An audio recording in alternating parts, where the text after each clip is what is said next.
Mark Harrington Show, sponsored by Created Equal. Mark is training a new generation of leaders to take on the culture of death and win. You don't like abortion, don't have one.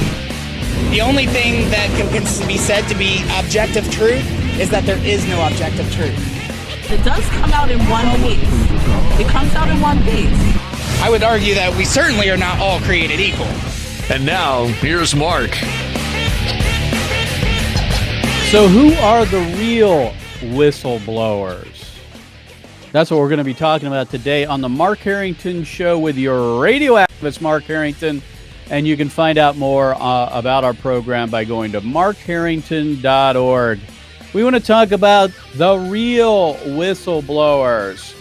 You know, in the last several months, we've been following this pseudo impeachment inquiry of President Trump with this so-called whistleblower who nobody knows who he was, his secondhand knowledge, and yet the entire country is focusing on this so-called impeachment. And what I wanted to do is talk about what a whistleblower is, really.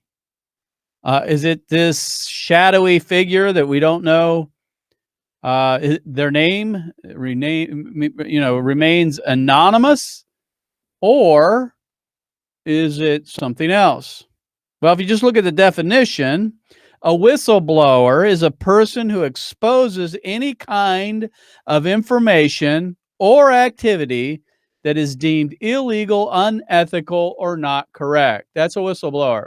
Now, we know with this whole thing that's going on in Washington, D.C., that this person, whoever they are, which, by the way, we actually know who it is now, this person has remained anonymous up to this point. We know that he really doesn't fit the definition as far as what the government considers a whistleblower, and therefore his identity should be known. But the question is he really blowing the whistle on anything? And of course, I'm not going to get into the weeds on this whole impeachment fiasco. I'll leave that for other radio hosts and commentary and bloggers and so forth. That's not my thing. I follow it very closely, but I wouldn't consider myself an expert, other than to say this so-called whistleblower that's brought about this pseudo impeachment inquiry is not a real whistleblower. It is not.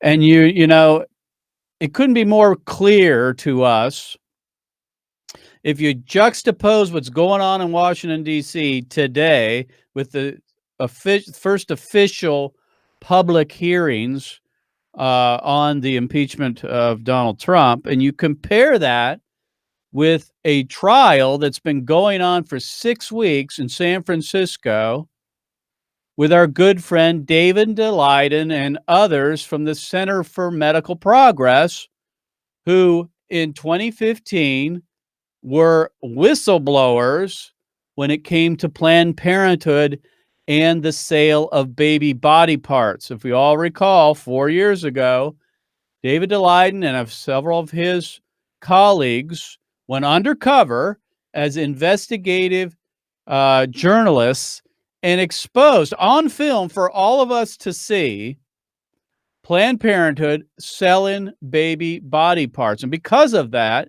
those videos that were released over several weeks, David Deleidon and others were sued.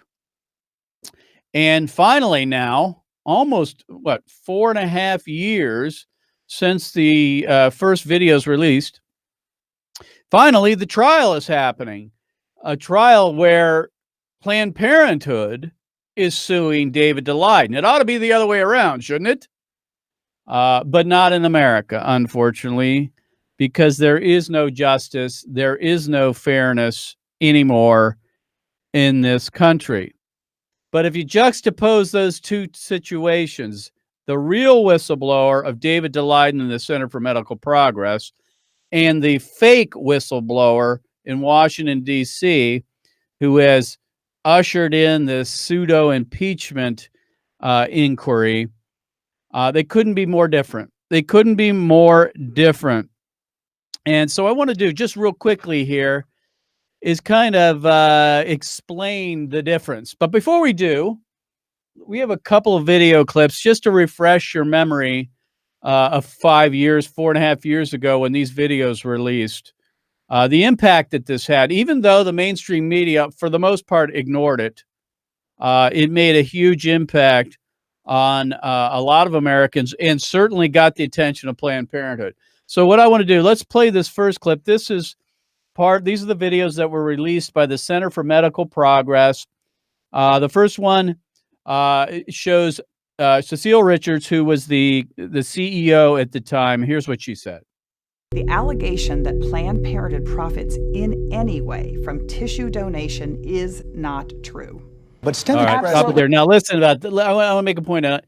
She was forced. I mean, these videos came out. We were actually in Washington at the time, doing our outreaches. The videos came out, and within days, Cecile Richards released this video. So they had to react right away. She says they're false. Well, I mean, she was proven wrong. I mean, if you just watch the videos, of course, the media did the cover up for her. But anyway, she was proven wrong. Here's the next video clip. This is Melissa Farrell, who's the director of research for Planned Parenthood Gulf Coast, which is in Houston. By the way, we were just down there, in fact, a couple of weeks ago when we were there for the debates, the presidential debates in Houston. Go ahead and play that quote. Alter our process, and we are able to obtain intact fetal cadavers. It's all just a matter of line items. What did that line items, baby? Towards? Just line items, intact fetal cadavers. In other words, full-term babies, bodies of babies, so that they could procure their body parts. All right, continue on. This is Cecile Richards being asked a question about this when she was brought before the media. It's very clear what it is. It's getting samples. Getting Well, why don't you start by telling me what you're used to paying? You know, in negotiations, the person who throws out the figure first is at a loss, right? So I want to lend with you more. Now, hold on a minute. This is Mary Gatter, Dr. Mary Gatter, president of the Medical Directors Council for Planned Parenthood Federation of America. She's sitting there having lunch, you know, chatting, just talking about making a deal on baby body parts. Go ahead and continue the clip. Don't we all, right? Yeah, exactly. Yeah, that would definitely get me going. Play that again. Go back a little bit. She says that when dealing with this and what she's going to get paid, she says, I want a Lamborghini. Go ahead.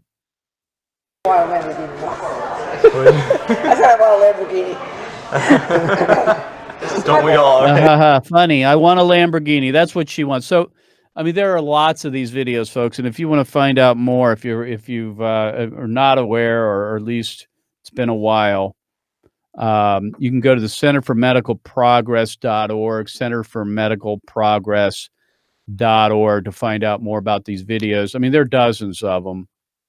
And the Center for Medical Progress is sitting on a bunch of them because there's been an injunction against the release of these until the trial is resolved. So hopefully, I mean, there'll be a right verdict in this, and we'll be seeing more from David Deleidon and the Center for Medical Progress. But the point is, you got a for real whistleblower in David Deleidon, and then you have the fake alternative, who is this pseudo whistleblower in this bogus impeachment situation in Washington, D.C.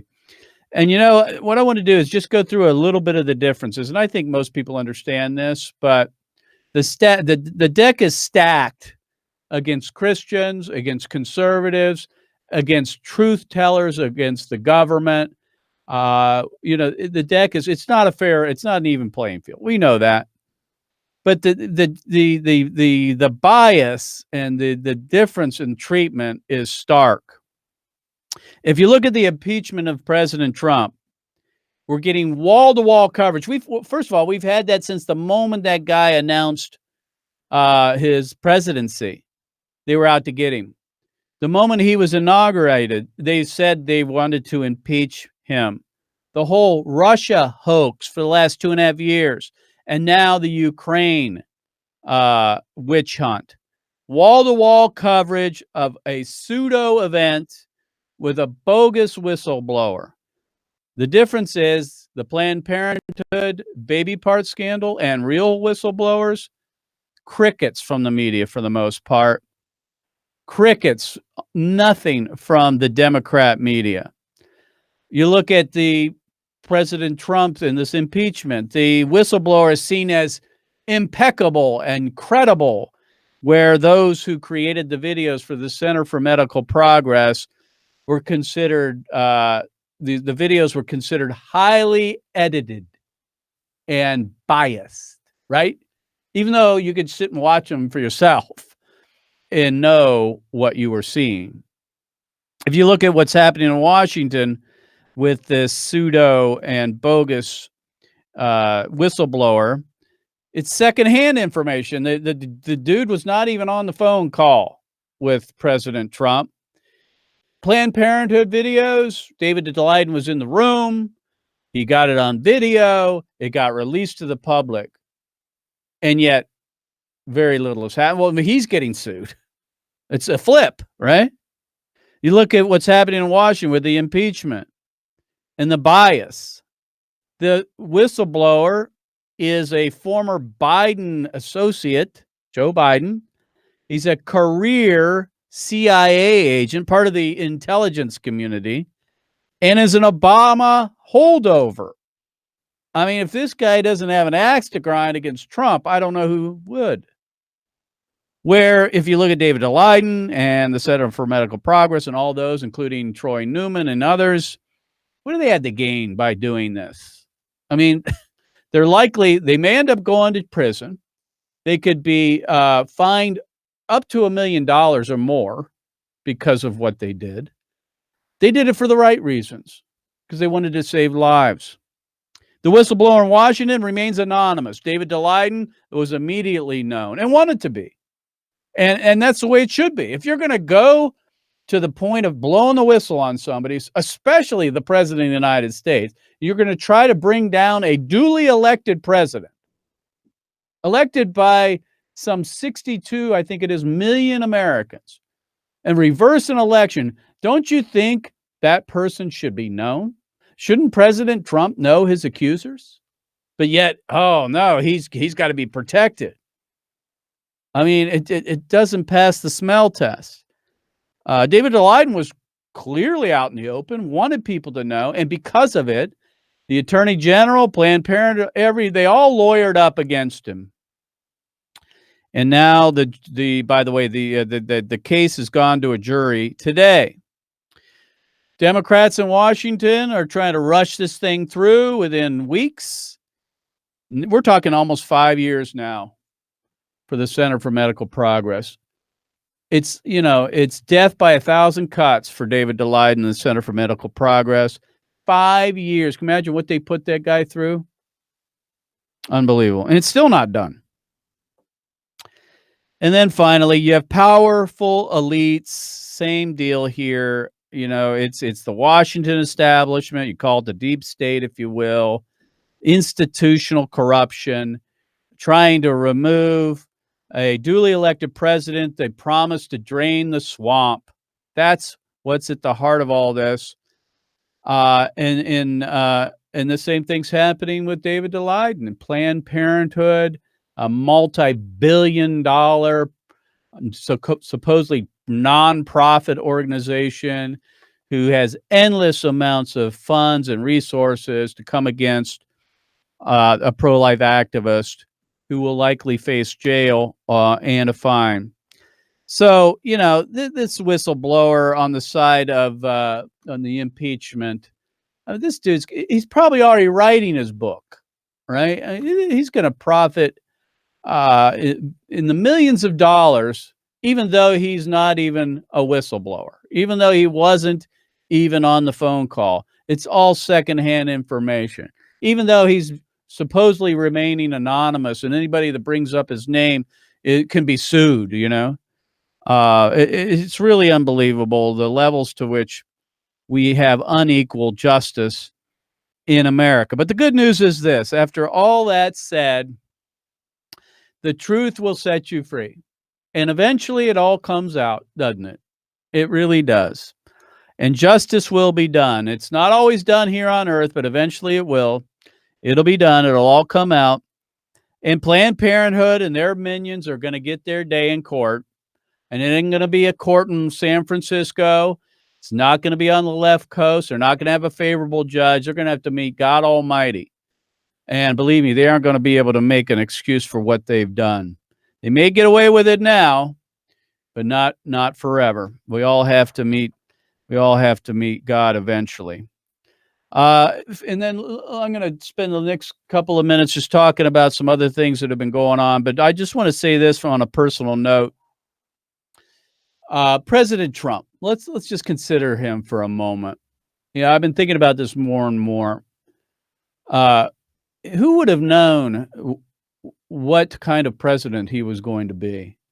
And a president that we needed for such a time as this. Think about it. It's a time in which America is in peril, the church is in decline, yet this guy is outspokenly willing to take on his own, almost by himself, willing to take it all on himself. In some ways, he's become a proxy for a lot of people. Many people are looking to President Trump to carry their water. I don't think it's a good idea, frankly, because even if he gets reelected, we have another 5 years of him, and then who knows what'll happen. But if President Trump has a legacy, it'll be in two areas, in my opinion. The first is his legacy will be that he took on the deep state. He calls it draining the swamp. He took on the deep state, and they came out in force. That's what we've seen for now almost 3 years with this Russian hoax, now the Ukraine hoax, this bogus impeachment. He probably never figured that's what was going to happen to that degree, but he has taken it on. And hopefully, if he gets reelected, he'll be able to continue to do that. So his legacy will be that he took on the deep state. It's been exposed to the American people, and almost single-handedly, he has crushed the fake media. It used to be, we all knew they were biased, and we just kind of, it's just the way it is. No, he basically took it on and said, we're not going to settle for this stuff. They're corrupt. They're evil. They don't believe in freedom of speech. They're really anti-freedom of speech. And I think has done irreparable harm to the mainstream media. I don't think they're going to be able to repair from it. I just don't. Give this guy another 4 years, although it won't be equaled out by any means. He's certainly ushered in a new paradigm when it comes to the media. We all know exactly what we're dealing with now. And then finally, I guess the second thing President Trump will be known for is his influence on the courts, the federal courts, because he's already packing the courts with his appointed justices, and we hope that he obviously, one of the big things, of course, is his impact on the Supreme Court of the United States. So if he were to get a second term, we could really see the courts be impacted for generations by President Trump. So basically, that's the way I look at things here. We have fake whistleblowers like this guy in Washington, D.C. that remains anonymous. And then we have real whistleblowers who are taking on real injustice, authentic problems, corruption, evil, like David Deleidon and others who took on Planned Parenthood. And they were the ones that we ought to be considering real whistleblowers. Now, when I talk about whistleblowers, I was thinking about this. That's who we are too. I mean, created equal at some level are whistleblowers. What do? We are calling out to the abortion industry. We are exposing abortion. That's what we do day in, day out, with the use of victim photography, video, pictures, everything we put to it, all the resources and media that we do. We're whistleblowers in that we expose abortion, and just recently released, for an example, this video comparing Satanism to abortion, linking the two, that there's a connection. We're whistleblowers. We are exposing information against those who do things illegally or unethically. Now, abortion's legal, but we all know it's not moral. And because of it, I've been sued.